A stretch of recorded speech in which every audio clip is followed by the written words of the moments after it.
Isang kahanga-hangang Pinoy vendor na naman ay pakikilala namin sa inyo. Alamin natin ang diskarteng pangkabuhayan para sa kanyang pamilya. Dito lang yan sa Diskarteng Pinoy.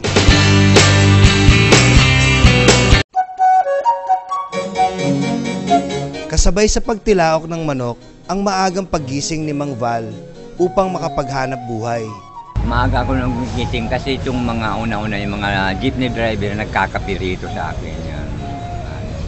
Kape, tapos minsan pag mayroong mga biskwit, yung parang almusal lang nila. Yun lang, kape, saka dyaryo, yung mukha ng dyaryo mayroon na. Para dito sa pamilya ko, kasi ito na, biyudo ako, second wife ko ito, na bubuhay ko sa pamilya ko. Sa umaga, 2 trabaho na ang ginagawa ni Mang Val para kumita. Pag galing ko doon diretso ako rito, mag-iinit ng tubig, papakape na, tapos yung dyaryo darating na, dinideliver ko 6 o'clock sa tilap.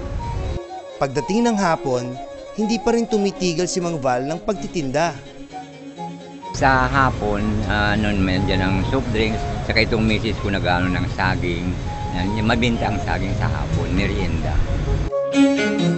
Itong misis ko, kasi talaga kailangan ngayon magtulungan kasi mahirap ang buhay. Kahit may katandaan na sa buhay si Mang Val, pilit pa rin itong kumakayod. Sa araw-araw, yung 2 elementary sa baon nila, tapos maliban doon sa baon ng pera, meron pa silang yung binabalot ang mga merienda pa nila. Ang parang isimit ko dyan, kasi kumikita rin kami dito ng kaunti. Ang regular dyan, kung talagang between 3 to 400 na, labas na lahat ng doon ng gastos. Ang gastos namin yan, umaabot siguro mga more than 300. Kasi yung yung bigas, ulam, baon ng bata, kung minsan kulang. Kasi depende, kung minsan malakas din ang gastos. Pag medyo mahinang medyo kaunting control. Okay, nakakasurvive naman.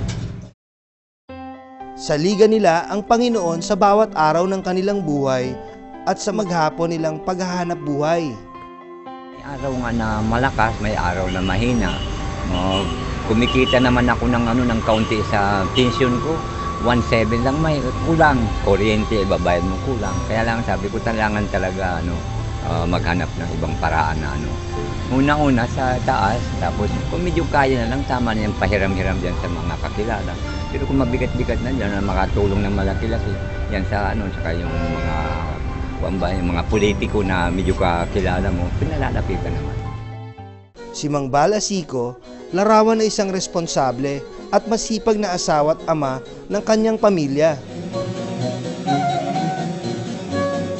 Kaya si Mang Val ay isang tunay na madiskarteng Pinoy.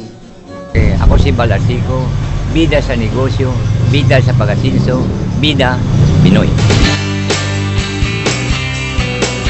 Naalala niyo ba ang ating dating bidang Pinoy na si Maricel Dizon? Narito po siya upang ibigay ang kanyang business idea na pwede niyong pasimulan kahit sa maliit na puhunan lang. Panoorin natin siya mga kasambahay dito sa Kita Kids! Nauuso ngayong pangregalo ang iba't ibang klaseng flavors ng brownies.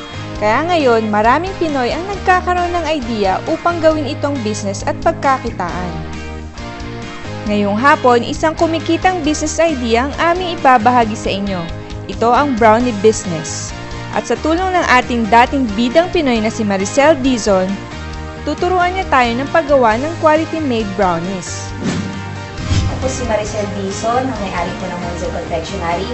Turuan po kayo ngayon para gumawa po ng brownies sa halagang 1,000 pesos lang po.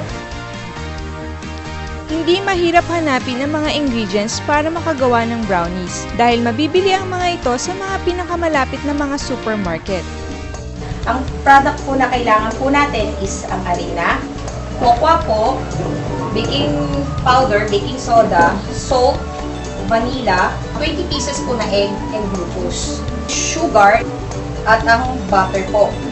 Pagkakita kayo sa mga libro, pag 1 egg ang nakalagay, automatic large egg ang ilalagay natin.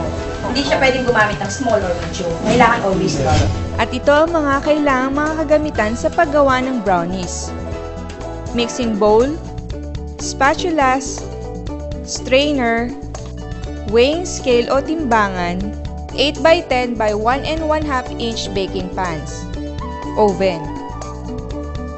Madali lang ang steps sa pag-bake ng brownies. So, pag sama-sama po natin yung mga dry ingredients, pag nahalo na natin siya, ilagay natin itong glucose. Ngayon, ilagay natin itong butter. Pagkatapos natin siyang haluin, pwede na natin ilagay yung itlog. Okay, ang susunod na step natin, pag nahalo na silang lahat, so magli-liquid na siya. Pag nakita niyo siya nag-liquid, pwede na natin ilagay yung harina. Dapat i-shift natin yung harina para at least makita natin maging ano siya, pino.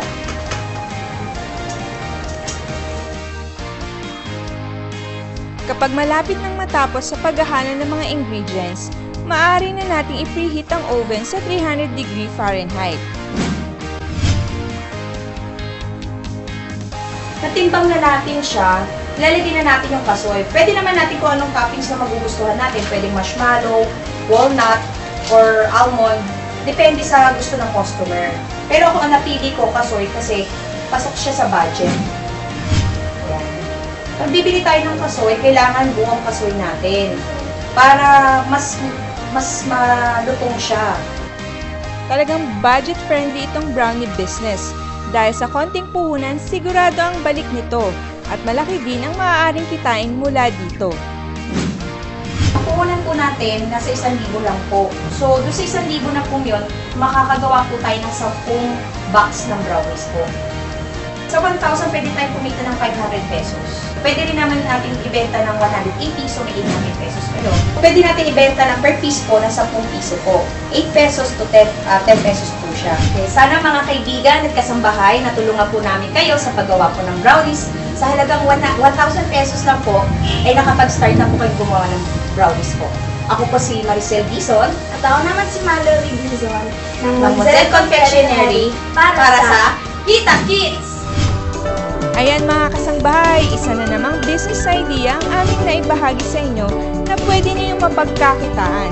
Kaya tutok lang dito sa nag-iisang pangkabuhayan toolbox ang Kita Kids!